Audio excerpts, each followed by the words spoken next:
Eu odeio Neymar. Eu não suporto, eu quero mais que se exploda.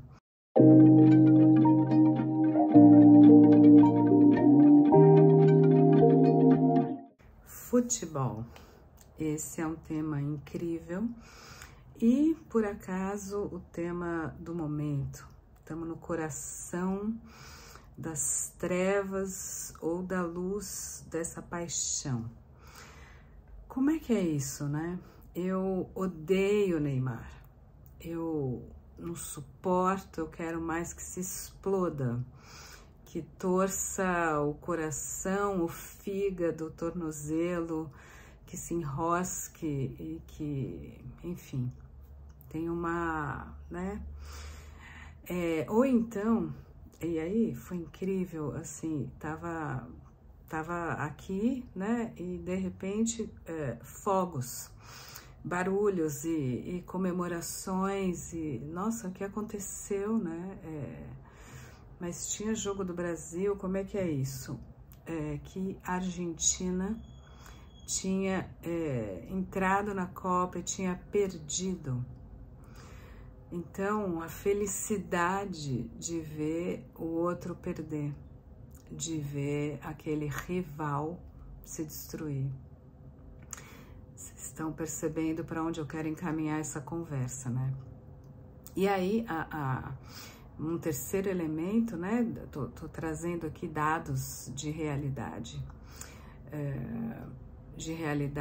psíquica, de realidade, né? Do que realmente a gente deixa escoar, aquilo que vem, né? Aquilo que é da alma.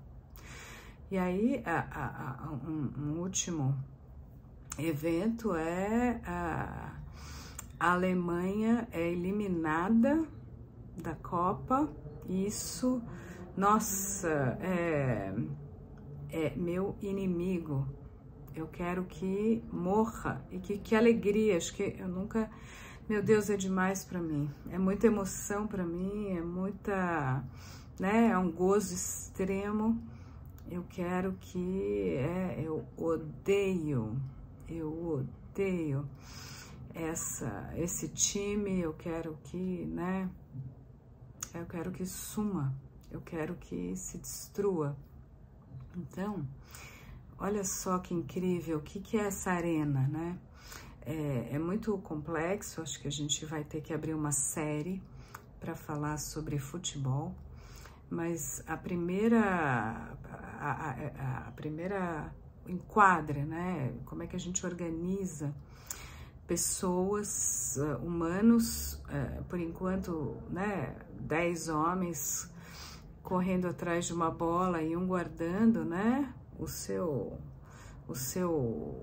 a sua retaguarda, literalmente, aquilo que você não quer que meta uma bola na tua rede, né, ou 10 mulheres, enfim, mas um exército, um pequeno exército de 10, né, que é um número que fundamenta as quantificações da nossa vida.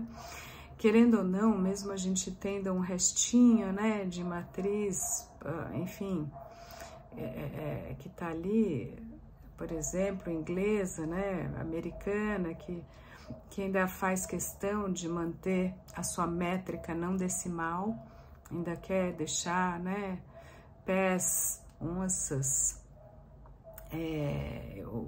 muitas unidades diferentes, né? Mas em princípio a gente saiu da nomeação da vida, né? Quantos pés, ou quantos galões, ou quantos cântaros, e a gente fez um raciocínio. A gente pegou uma distância do globo, a gente picotou essa distância, a gente disse, ó, esse é 1 metro. E agora eu vou mensurar tudo assim e vou colocar 10 pessoas contra outras 10 pessoas e vou fazer uma, né, penetrar a outra. Quem é que consegue fazer isso da melhor maneira? Quem tem ataque, quem tem defesa, quem é que fura aquela defesa e mete a bola na rede, né? Então, esse é o resumo, essa é a, vamos dizer assim, essa é a estrutura, né? A dinâmica estrutural do nosso embate. Então, o que a gente está fazendo? A gente está simulando uma guerra. Poderia ser menos passional? É menos passional, porque é uma guerra racionalizada. Então, a gente hoje vai discutir as paixões no futebol, e sem dúvida elas estão aqui, e é isso que faz a gente poder se autorizar a dizer: eu te odeio, eu quero que você morra, volta para casa, eu quero te destruir, eu quero, né? É como se esse lugar ele fosse um paradoxo, ele fosse a junção mais interessante e fina e aguda do auge da minha permissão de ódio, de amor, de apaixonamento, de conexão emocional com o outro, com o time, com o outro amigo que sou eu, que é meu time, minha identidade, e com o outro inimigo, alteridade. Então eu me autorizo o extremo do afeto. Justamente eu que, sou, o esporte moderno, ele, curiosamente, as Olimpíadas e os esportes, organizados, racionalizados, eles surgem justamente quando o humano, ele instaura a razão como a metodologia para se chegar na verdade. Quando você funda a filosofia e algum tempo mais tarde, alguns séculos mais tarde, você inventa uma metodologia experimental para essa razão, então você tem um método científico, você hoje tem técnicos, professores que vão falar, como é que a gente vai se organizar, 4-3-3, 4-4-2, a gente vai ter ordenações matemáticas, algorítmicas, para a gente falar: olha, quando vier por aqui a gente vai se ordenar assim. Ou seja, nós, os humanos modernos, racionais, e que a gente vai buscar trabalhar a vida, ordenar a natureza, extrair riqueza da natureza, circular, ter uma lógica produtiva, capitalista, utilitária, a gente vai precisar de pequenas ilhas onde a gente rompe a pulsão, onde a gente deixa nossos impulsos correrem, onde a gente deixa o nosso coração bater e onde a gente pode chorar. A gente se agarra naquela bandeira, a gente chora, a gente ajoelha, a gente faz promessa, a gente se autoriza mostrar nossa vulnerabilidade. E aí tem um detalhe interessante, eu queria fechar aqui com uma diferença entre homens e mulheres, Ou, por mais que a gente esteja nuançando essas diferenças, e a gente tem uma Copa do Mundo incrível, onde tem, os times por hora são masculinos, mas a gente tem árbitros e árbitras. Então, não podia deixar de notar aqui a presença do juiz e da juíza, aquela que conhece, aquela que arbitra, e é mais do que uma bandeirinha, enfim, bonita ou gostosa. E tem aquela que comenta, aquela que entende, aquela que ama. Agora, a gente vai, acho que, fazer uma fala aqui, um vídeo aqui sobre futebol e gênero, masculino, feminino, mulheres e homens, que merece, tem história emocionante, mas vamos fechar com essa imagem.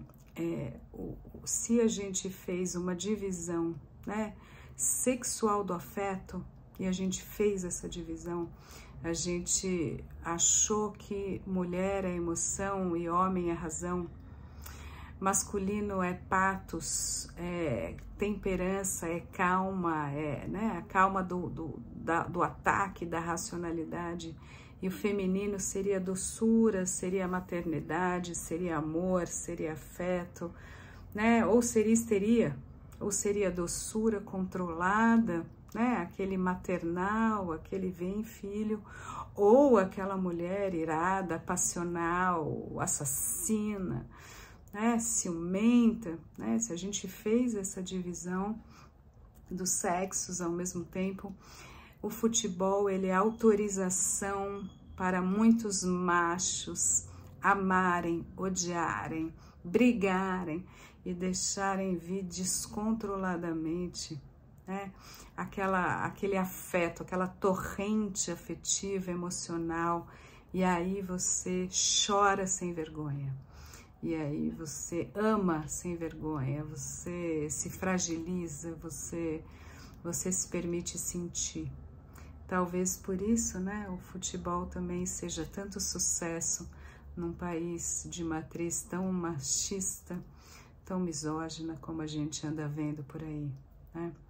Agora, analisando um pouco aqui essa misoginia, como é que a gente pode, em vez de se perguntar o que aconteceu naquele 7-1, né? Se perguntar de fato, se perguntar como é que a gente vai construir um outro tipo de futebol, um outro tipo de preparo, se olhar e se interrogar, né? Analitizar, elaborar a sua posição para se perguntar os efeitos que você produz ou que são produzidos, vamos colocar assim, 7-1. Os efeitos são efeitos, isso é algo que vem à tona. O que eu tenho a ver com isso? Como é que eu trabalhei para isso? Quem sou eu para isso? Né? Aí você diz, nossa, sai, vai para cá, né? Como é que eu me organizo como país? Como é que eu faço circular os esportes em geral? Como é que eu vou colocar dinheiro para investir nisso? Como é que eu vou fazer escolas de futebol, de esportes? Como é que eu vou fazer estrada, água encanada, creche, né, hospital, escola, vacina? E que me leva a um outro ponto, né? Odiar ou não odiar Neymar. Muito além desse nível primário, vamos chamar assim, né? De odeio você, né? Quero que morra, você é herói, eu tô com você, isso é inveja das pessoas, continue firme. Né, para além das cartas de apoio, carta aberta, carta fechada, talvez aqui tenha também falta uma pergunta sobre si mesmo. Quem sou eu, Neymar, que não sou unanimemente amado pelo meu povo? Como é que eu tratei esse povo? Como é que eu me coloquei? Como é que eu, né, qual é a minha posição? Que impostos que eu paguei ou soneguei? Com que figuras públicas e políticas eu me aliei ou não? O que eu estou secundando com meu nome, com a minha responsabilidade? Porque se você tem um nome, se você tem um talento, você tem alguma coisa que vem a público e que arrebanha pessoas, se você é um pastor, né? É uma posição de pastoreio. Se você é um sacerdote ou uma sacerdotisa, na sua área, na sua função, se você desempenha bem e, portanto, você é visto, você é responsável, sabia? Você é talvez mais responsável do que você imagina. Então, você tem que pensar muito bem como você vai se colocar nesse espaço público. Você tem que pensar que vai também alimentar milhões, eventualmente bilhões de pessoas. Qual sua posição no espaço público? Com quem você vai fazer alianças e que exemplos você vai dar mais do que os outros, porque você tem mais poder de imagem sobre os outros. Então, não dá para escapar disso, não dá para fugir disso. Né? E Argentina, para voltar aqui nos meus 3 primeiros casos clínicos, né, específicos, talvez a gente, em vez de ter rivalidades fraternas, né, de brigar com o irmão, os hermanos, e ficar incomodado com isso, né? Lembra Freud? O narcisismo das pequenas diferenças. Como é que a gente vai se incomodar com o vizinho, com a grama que tá mais verde, porque ela me incomoda, porque ela é perto de mim. Ela mostra que a minha tá menos verde, ela tá do ladinho, né? Aliás, hoje eu tô de verde, né? Acho que dá para ver que é uma homenagem ao país. Tô chegando devagar, eu não sei se vou chegar no amarelo nessa Copa do Mundo, mas falando em cores, em verde, em grama, talvez a gente possa, ao mesmo tempo, se identificar com o nosso par, nossa família, nossa cidade, nosso país, nação, a nossa bandeira, a nossa cor, sem precisar para isso rivalizar e odiar e ficar na pequena diferença daquele que é muito mais próximo do que distante. E se teve uma coisa que, né, a gente já sabe racionalmente, mas que eu tive muito mais consciência depois de um período vivendo fora e vivendo na América do Norte, é que a América do Sul, ela tem muito mais semelhanças do que diferenças. E que talvez a gente precise mais do que nunca se unir para entender a nossa história, a nossa formação ibérica, a escravização, as formas de invasão e ou descobrimento, as matrizes indígenas, as matrizes africanas, maior, claro, no Brasil do que na Argentina, mas né, como é que vários povos, raças, tribos, etnias, religiões, elas moldam esse amálgama tão interessante, complexo, que é a nossa América.